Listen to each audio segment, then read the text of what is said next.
Hello early years and Key Stage 1. Our story for this book week is The Emperor's New Clothes. So let's begin. There once was an emperor who was very vain. He changed his clothes many times a day. Indeed, he had a different suit for every hour. Every room in the palace had a full-length mirror so the emperor could check that his hat was on straight and there were no wrinkles in his clothes. But one day, there came to his court 2 rogues who were weavers. They let it be known that they could weave special clothes with this magical property. It could not be seen at all by anyone who was unfit for the job he held or was a simpleton.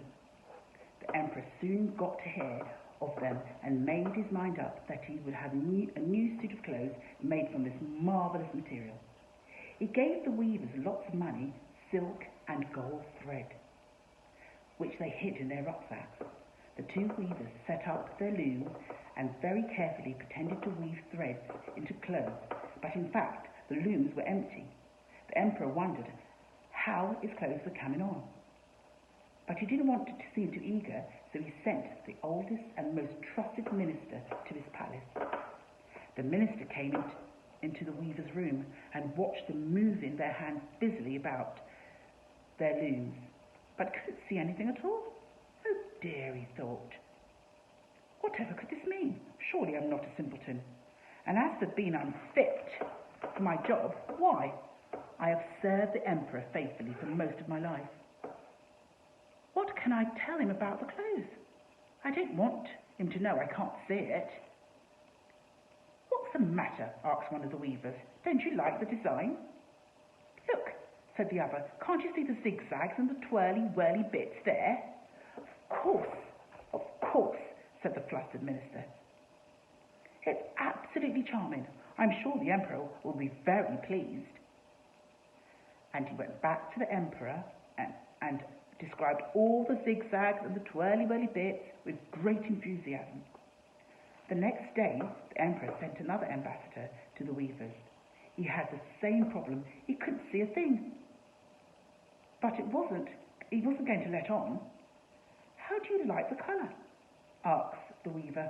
Lovely, lovely, said the ambassador, clapping his hands and pretending to be very impressed. Do you think the purple goes well with the green and gold? Asked one of the weavers. Quite enchanting, said the ambassador. I'm sure the emperor will love it. And he went back to the emperor and described the purple and gold and green, not to mention the turquoise and orange. The emperor was very impressed. He couldn't wait to see himself. So, the next day, he went to see the marvellous clothes. As soon as he entered the room, he felt very uncomfortable. Everyone was watching for his reaction, and he couldn't see a thing. What's this? Thought the emperor. Am I a simpleton?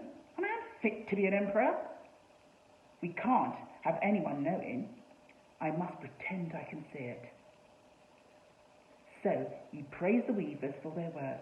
What fine design, what gorgeous colours, and ordered himself a suit to be made from the clothes.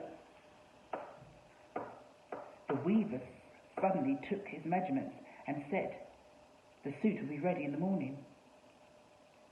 I wonder what's going to happen next.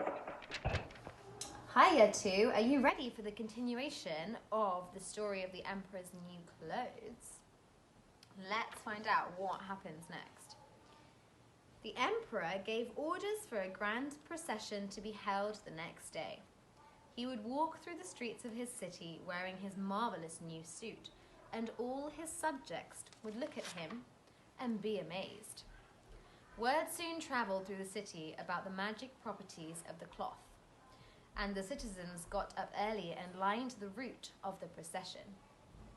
The emperor got up early too and waited for the weavers. They had been up all night with candles burning in their workroom.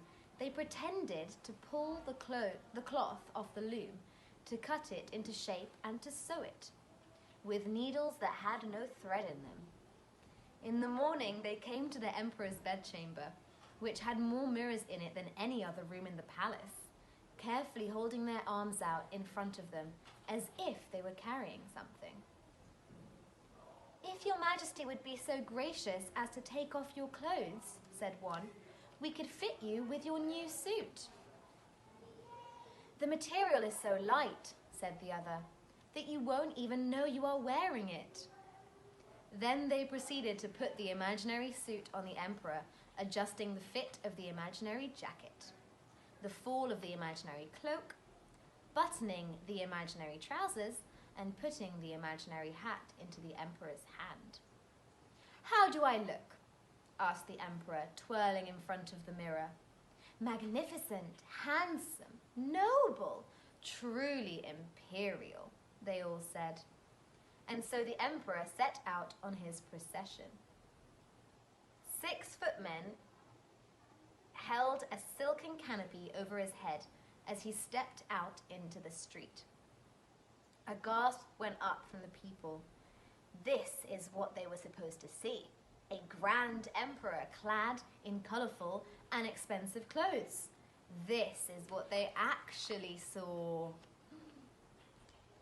What do you think will happen next? I wonder what they will see.